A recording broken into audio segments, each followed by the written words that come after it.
Hello, guys. Good to be with you again. Don't forget to keep liking, commenting, and subscribing to my channel. Yeah, if you think you've seen it all and heard it all about the telltales of slavery in Nigeria in my last video, guys, you haven't seen nothing yet. In this concluding video, the awfulness and stark wickedness of the era was almost touchable. Welcome back to Badagry land, the custodian of records of the sorrows, tears, and blood.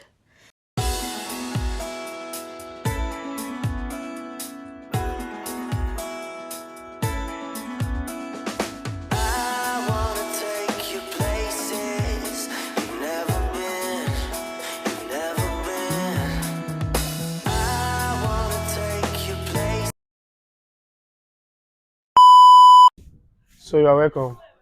So you are welcome to Brazilian Baracoon. My name is Abass Gafar. So the compound we are is called Brazilian Baracoon. This is spelling. So Baracoon means a slave cell. In this compound, we have 40 rooms. In each of the room, 40 slaves were stored in each of the room. So minimum of 1,600 slaves were brought into this compound at a time. And there is a man that owns the compound. And this man is called Seriki Abass. His own birth name was Ifare Emilekun. How come Ifare Emilekun now bear Seriki Abass? So this man, he was captured at the age of 6 in a town called Jogarile in Ogun State. And then once the slave is being captured, then they are no longer to be bearing their own name.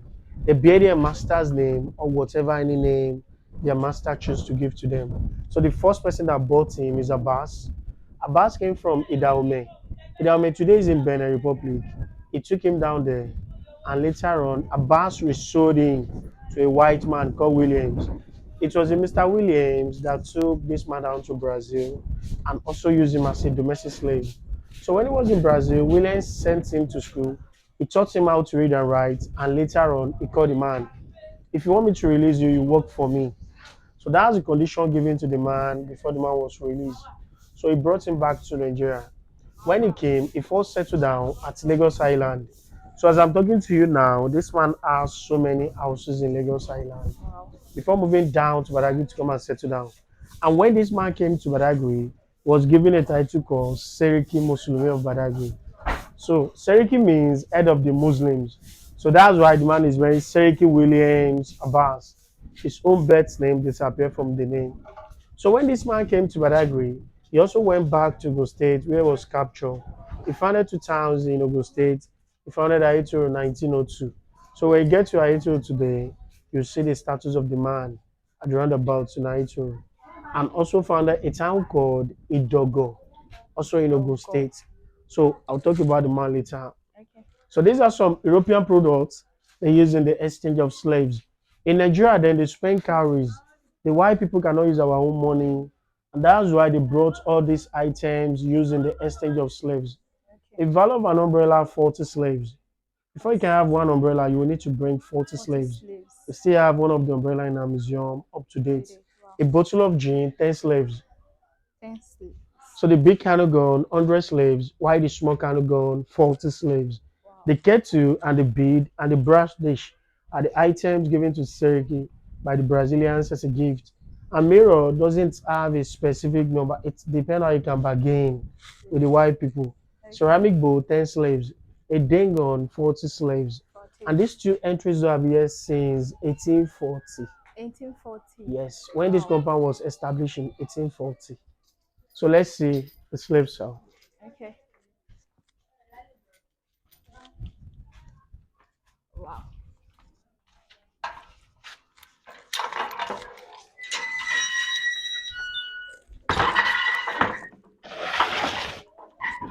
Come in. Okay.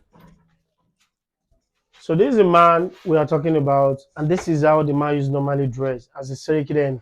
So these are the member of Council of Seriki. The umbrella you are looking at in that picture, and this is the same umbrella here. And this is one of the umbrella they brought in the exchange of slaves. A value of this 40 human being.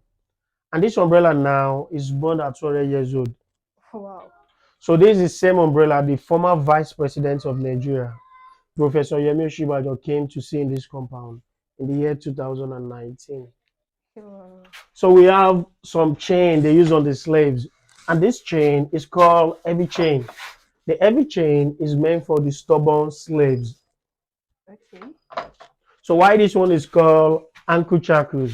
The ankle shackles is meant for two people, one here and one in another person's leg, and this is where they will padlock it, so that they will not run away while working on the farm. The children also have their own chain. So this small chain is meant for the children because then once a family is being captured, they will not sell the children along with their parents. The children will serve as a bonus to the person that bought their parents. So once they grow up, they will send them to another country so that they will not see their parents anymore. So that's why when they abolish the slave trade, most of the slaves cannot trace their roots. So this object is called iron drilling bit.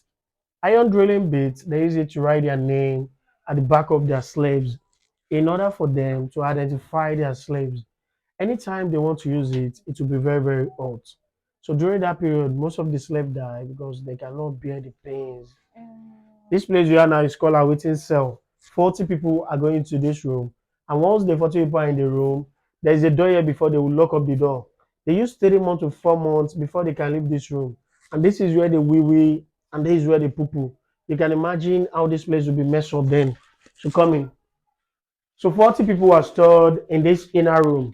So this is where the wee wee and this is where the poo poo. You can imagine how this place will be messed up then. So this is the only ventilation they have in the room. That's why most of the slaves died because of the heat and the odor. A gramophone record used by Seriki then. And this is one of the bottle of gin they brought then. Highest Medal Vienna 1873 was written on the bottle. A brass dish cup and mug cup given to the man by the Brazilians as a gift. And this is the money they use in Nigeria then, the cowries. These are some bowls they use in the exchange of slaves. A value of one bowl, 10 slaves. No matter how big it is and no matter how small it is, anybody that needs a 5 bowl, we need to bring 50 slaves. So these are some locally made pots they use in Nigeria. Then this is a water pot and this is a soup pot. Why this one also a water pot? So let's see the next room.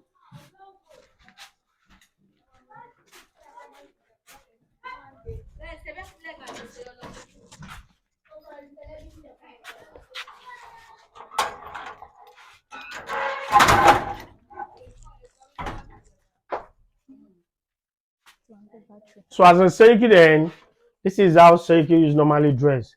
And this is the original cloth the man wore in the picture over there. Wow. So this is staff of office given to him as a Seriki then by General Olugad. So a kind of torture given to slaves who disloyal their masters. A dog being used to chase the runaway slaves. Slave at the point of no return. A sorrowful tale of a slave in the Baracoon. And this is how they guide them out while working on the farm. In order for them not to eat the farm products or not to communicate with each other, so that they will not plan coup against their masters. Another 40 in this room. So this is how they hang men, and this is how they hang women, because they have sexual intercourse together, and which is not allowed in slavery. And once they are caught, this is a kind of punishment given to them, and this is how they be hanged till they died. This is one of the iron ruby sheets they use in this building. You can see how thick it is. You can use it to compare the one they are producing now.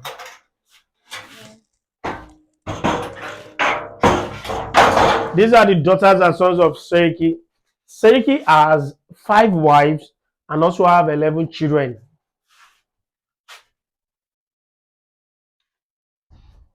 So these are legal tender and promissory notes written by Chief Seriki then. This is where they call point of no return. The point of no return, the moment they leave this compound, they are going to the point of no return. And once they cross the lagoon outside, they are not coming back again. So that's why they call the place the point of no return. On their way going to the island, there is a well along the island. They call the well Spirit Attenuation Well. Once the slave drink from the well, they will lose their memory. And not until when they go to where they are going to, they regain their memory back. So let's see where Seriki was buried in.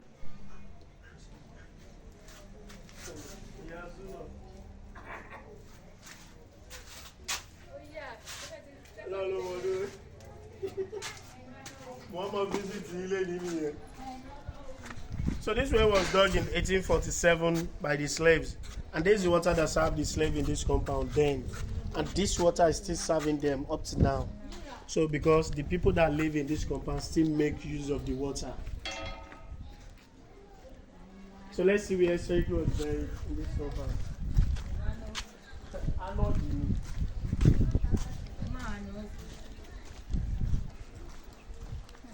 So as a Seriki then, Seriki has a court where he passes judgment on the Muslim community.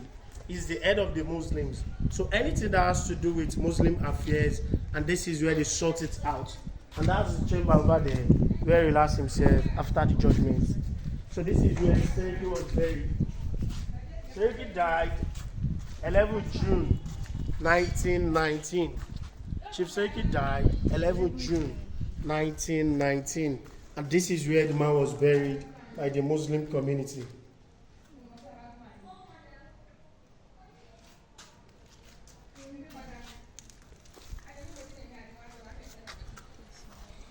So this is the last child of the man.